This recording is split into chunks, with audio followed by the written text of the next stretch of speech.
exciting to see all of this work is ceramic. So don't let things fool you. Those aren't two pieces of styrofoam, and that's not a piece of wooden ruler on the wall. Literally everything is clay, and so it's really fun to see Tim Kowalczyk's work, who is in Ripley's Believe It or Not Museum, and to see Pedro Centeno making clay look like rebar, Kenneth Baskin from Lake Charles, Louisiana, making us think twice about the beauty of gears and chains, and Chris D'Ambrose, who's inspired by gears and industry parts, and Tim C's work, who has some really wonderful narrative pieces that he'll be telling us about, also inspired by industry with these fabulous pieces that actually are functional, so you can use them, and I'll pick it up and ask you not to.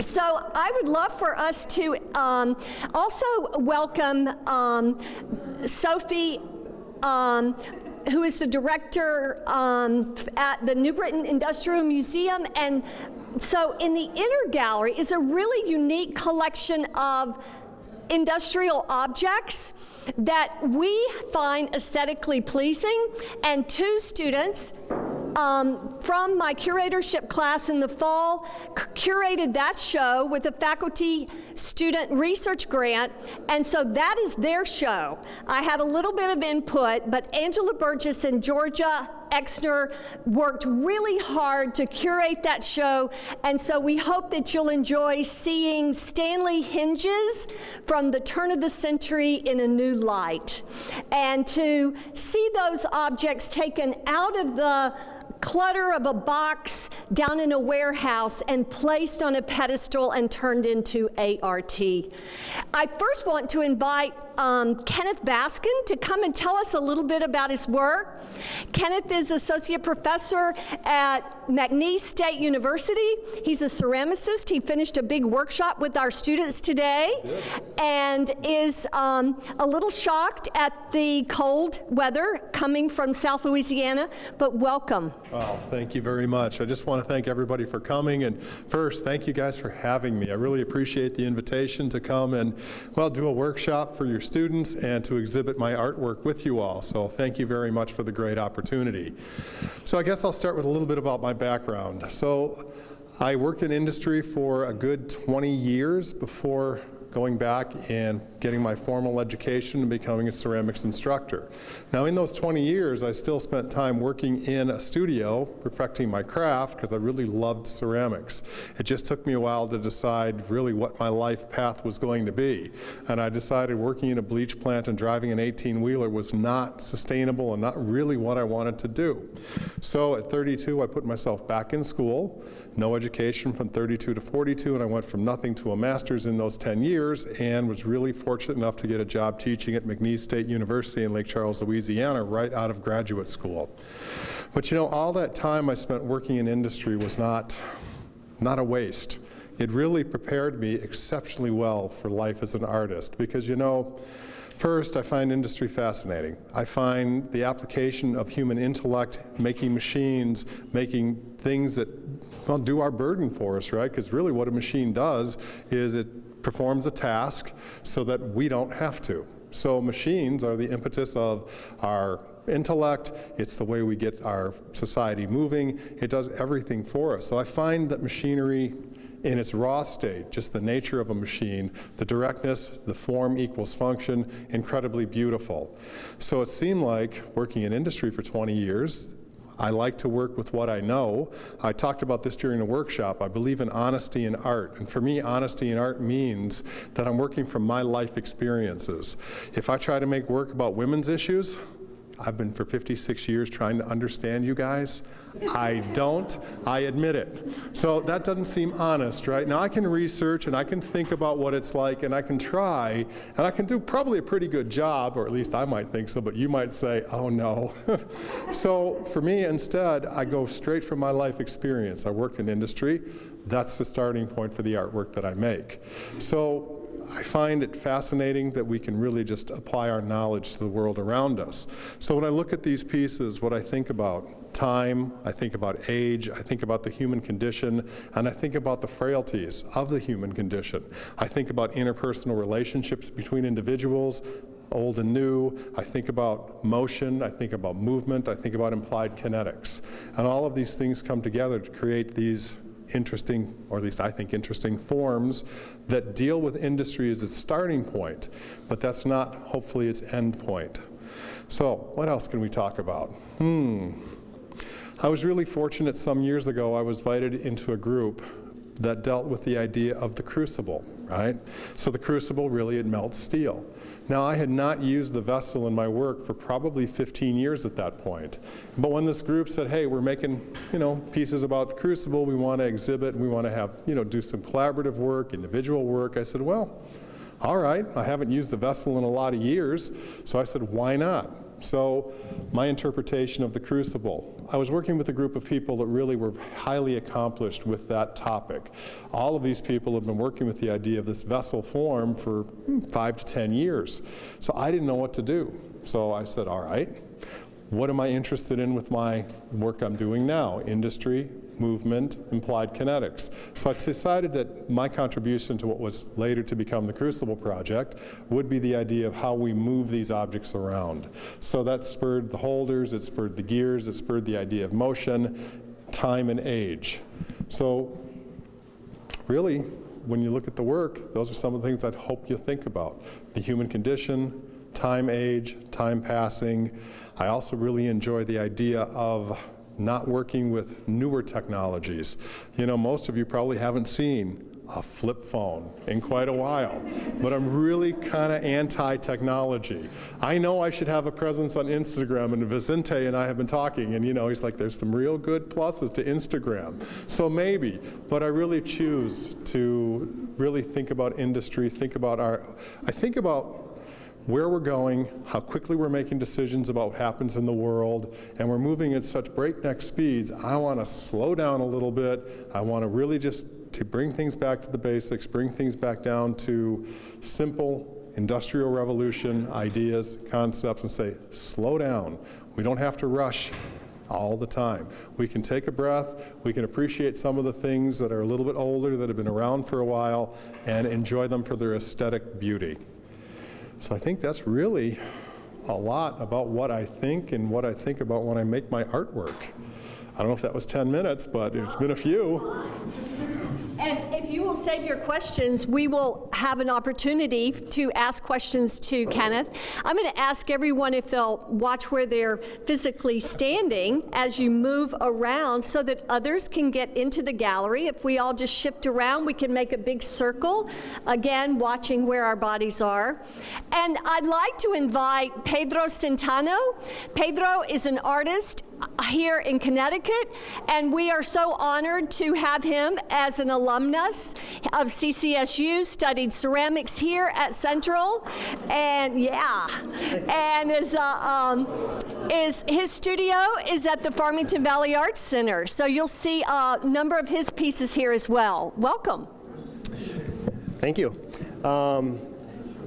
Honestly, I didn't really think I was going to be speaking in front of all of you, and I didn't really work up a speech. And when someone said, hey, you're going to talk, I'm like, well, I guess I'll just say, hi, I'm Pedro. I make things. I hope you like it. But I'll give you a quick history, how this whole thing started. My road into ceramics wasn't until 2006, after years and years of trying to figure out what is it I want to do with my life, and anywhere from an architect,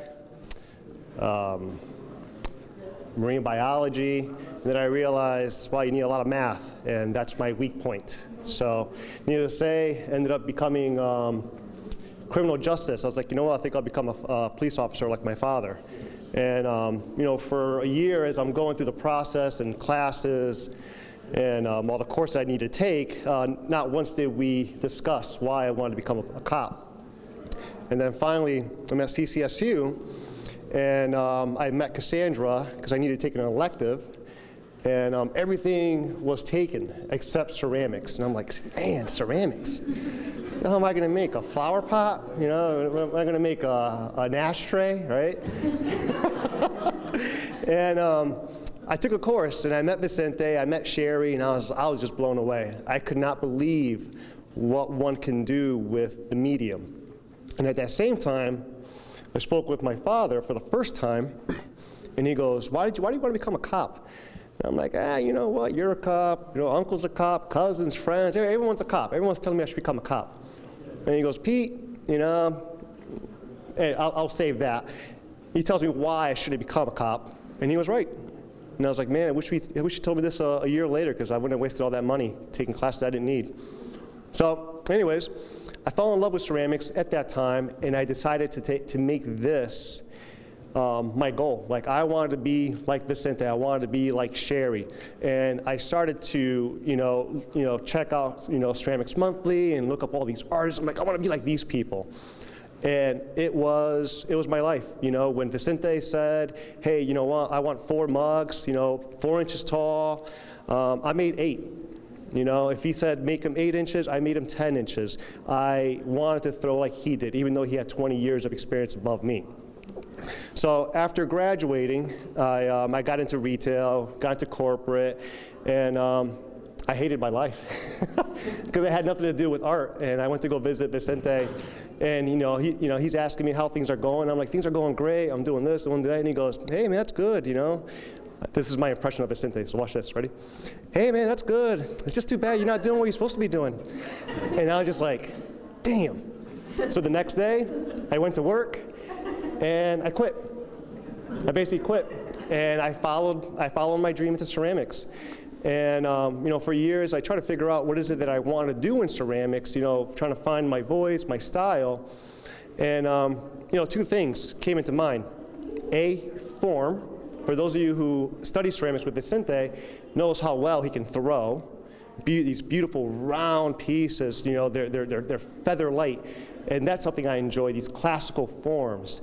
And then the other thing that I enjoy is material. Wood, steel, plaster. I love the way things age. And I appreciate these materials so much that I try to figure out how can I incorporate those materials into these forms. So that's how basically a piece like that kind of came about. The rebar, that's kind of a dedication to Vicente, because he's the one who introduced me to rebar. He's the one that taught me how to weld and work with steel. And I was like, we were doing a show together. I'm like, yeah, I think it would be a cool piece if I do a piece that incorporates a whole neck of rebar.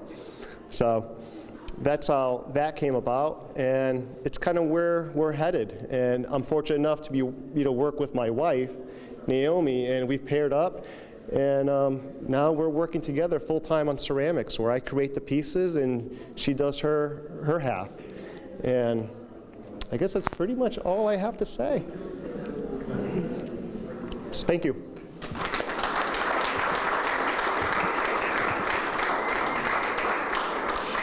Tim Kowalczyk is not here, was unable to be here tonight, but be sure and see his work. He's from Illinois. But Tim C. is here from Bridgeport, New York, and he wants to speak with you about his work. He has really fun narrative pieces, and I'm so glad that you could come. Is this even on? Are you sure? Is it his? The video. Oh, hey, video. He kind of took my line. I was like, I'm Tim, I make stuff, but I guess that's been done now. Like she said, I work in narrative. That's how I base how I start on everything. And all the pieces are kind of artifacts from a bigger story that I usually do in illustration, but this was more of a form show and not so much a illustration show. So I brought the artifacts from the story, from the little mechanical crow that goes around and scavenges parts as things deteriorate, to little specimen jars so that when they catch hamsters, they got something to put them in. And I've done that narrative thing to focus myself, because I could be kind of ADD and, focus on other things like your water bottle or your sneaker, and then forget what I'm doing. So the focus of the narrative or the story that I tell allows me to work within it and still be able to explore things without having it just smear. There's the artist's smear of covering everything. And it's now 10 years of the robot story, and we've covered everything from genetic engineering in terms of doing it with robots, though, because if you put it into a robot form, then you don't have to worry about offending people, right? If it's a robot, it's not a person. And from that all the way through to war and how humans deal with war, but again, through robots, so it's not so personal. The stories, it would take me a day to tell you them all, but if you do catch me and stuff, I could explain, one of the pieces. I do mostly wood firing. I got a wood kiln about 12 years ago we built, and that's also been a large part of the surface in that I'm having to work within a material that is contradictory enough that, it's permanent, but it's never predictable. So in a wood kiln that goes further than that, you put it in and you pretty much get left with what goes through the kiln has a say. So on pieces like this, it goes in and hopefully it's orange, and that led it to be more of my mechanical stuff. So when I was making really flowy, I don't want to do the gender thing again, but like feminine work, things that were related more towards gracefulness and jewel tones, and then we made a wood kiln, and then everything became brown, and my work shifted to being more industrial because the surfaces ended up fitting the pieces. And talking. But if you catch me one-on-one, I'll answer all sorts of questions. Meow. You good? Yeah, I'm okay. Tim and I just met today, but I feel like I've known him for 20 years. I'm also welcoming Chris D'Ambrose here today. Wave at us, Chris. And you'll be sure and just talk with him one-on-one about his work. He does some really interesting things. How about some questions? Anyone have questions for our artists by chance? I have a question. Yes. That's Pedro's, yeah. So I just had a question about the process. The wood grain finish, is that painted on there, like the faux wood grain? So what I do, I first throw the form. Right. Once I throw the form, then, okay. So what I do first is I throw the form, and then once the form starts to be, let's say after it's trimmed and it's leather hard, is I make my own paper clay. Now, for those of you who don't know what paper clay is, basically it's a general term of mixing your clay body with some sort of like organic matter, so that when it's mixed and it's fired, the organic matter will burn, all right? But you still have the clay. The paper clay allows me to work really, really thin, right? So I'll take strips of paper clay, thin strips. I make my own molds of a specific texture, so wood grain, steel, whatever it may be, and I'm going to take that texture, I'm going to take that slab, and I'm going to pound it down onto the texture mold. Then I'm going to peel it off, and I'm going to apply it. Okay. So it's put on the form. It's put on the form. Okay. And then once it's bone dry, I use terracige. Terracige is what gives me the color, but it doesn't expose the texture. So once it's been fired, right, bisque fired, I take oxides and stains, and I do a wash, and then once I apply it, I'm gonna first wipe it off, and then I take a spray bottle and I spritz it, because what happens if I take a sponge or a rag and wipe it off, I leave streaks. So I want to give it a nice natural weathered look, so using the spray bottle gives it that specific look. I'm not a ceramicist at all, but Yep. so the finish is done after the clay's fired and everything, like that, the black, the sort of faux wood grain. This particular piece went through 3 firings. So through each firing, I did a specific wash to either tone down the color or to pick up all the texture. Okay, thank you. Sure thing. Another question? Anyone? Yes, for Kenneth. Your pieces. Yeah. So something like this, are you using a mold, like a press mold? Yes, it's a press mold. Yes, these are press molded links. I made, first I made the piece in clay, so I made each one of the links. Then I make a plaster press mold. It's a 2-part mold, so I can make the shape again and again and again. So each one of these is press molded. The little parts here, they're actually extruded. The caps are made by hand. They're put together, and this piece screws together on the interior. There's a threaded rod that runs through it with a nut and a bolt system that's epoxied together so that they can be taken up. Shipping, right? You've got to think about shipping. How do I move this thing from Louisiana to wherever it's going to go? So it breaks completely down and can be put right back together. So I love multiples. It lets me make the piece as many times as I want and in many different configurations and or colors as I want. So, yeah, thanks. Thank you. And along with that piece. Sure. So this is just a little bit on your process, but did you totally sketch that out before you made it, or did it happen No. as you went along? Sometimes, I really do spend a lot of time with paper and pencil. The work that I do, for the most part, has to really be planned. Everything has to fit. Right. So I really have to be relatively precise in my workings. But once in a while, I get to just play. So I have gears in varying sizes that those can go around compositionally. But then sometimes I just say, well, just the chain itself rolled up is kind of an interesting composition, and I'll take parts and I'll play. Lots of times when you have things in your studio, you have an idea of how they're going to go, you put them together and you're finished. But then you have orphan pieces too, extras that don't have a home. And those kind of sit around on the shelf, they gather a little bit of dust, but then you pull them down and you just start playing.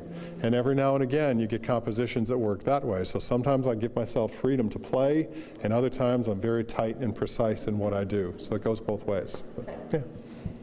Rachel? I just wanted to make a comment. I think this is a great show, and I wanted to compliment Cassandra on her vision and also I think it's a wonderful testament to her vision that the artists come from all over the country, but that the vision is very connected to New Britain, to the past of New Britain, because of our industrial history, and also the show in the other room. But one thing that I'm a painter by training, and one thing that I really respond to is the fact that there's a trompe l'oeil element to a lot of the work. So, I know Lisa was saying to me, is this really ceramic? Is this ceramic? And that's also connected to the New Britain Museum that has a lot of wonderful 19th century trompe l'oeil still lifes. And I thought of the work on the wall, the pieces that remind me of that painting of the back of the canvas with a picture of Abraham Lincoln, right on it. So I just think this is a wonderful show, and the work is diverse, and I love the connection to New Britain. And I will just say something for Chris, who is sick and woke up really sick this morning. I was telling some friends from New Haven about the show and how Chris was in the show and how he used to work for Lippincott fabricating sculpture for Klaus Oldenburg and Louise Nevelson and Ellsworth Kelly, Red Rooms. So when they were in the 80s making these huge sculptures that were 4 stories high, that was a company, Lippincott, right here in Connecticut. When did they close their doors? 1990? Yeah. And so these friends I was telling about the show didn't even know Lippincott had existed, and that was part of Connecticut, and all those artists were there, and Chris was making their work. So anyway, just thought I'd add that too with the whole industrial experience of the show. I just want to say that for those of you who are in the sciences, you are immersed in research, right? And tonight you heard artists talking about play, P-L-A-Y. Well, they may think it's play. It's not play. It's research. And it took Pedro a long time to come up with the how to do this. When we were in Ken's studio in South Louisiana in December, we had the opportunity to see all of his research and his test tiles and his pieces and how this one didn't work and I had to do this instead. So these aren't just play objects in and of themselves. There is so much creative activity and research to be able to create things like this that I hope that you really enjoy them. Before we leave, I want to ask Sophie Hugat, who is the director of the New Britain Industrial Museum. Are you still here, Sophie? No, she's not. Okay. So Sophie was instrumental in helping us to get loan agreements for those objects, and my vision for this show and for that corresponding show was the inner gallery are those aesthetically pleasing objects that you may find, and I want to encourage you to look twice about things around you, whether it's a gear shift or whether it is a hinge on your door or whether it is the legs off of the bottom of your stove, that they have interesting forms and interesting objects that sometimes you can find great joy in looking at them. I hope that you have a wonderful time at the opening. Please find the artists and speak with them. And we are going to have refreshments. I think we need to share our way through there. There's a lot of us here today, but the refreshments are in the inner gallery. Thank you again for coming.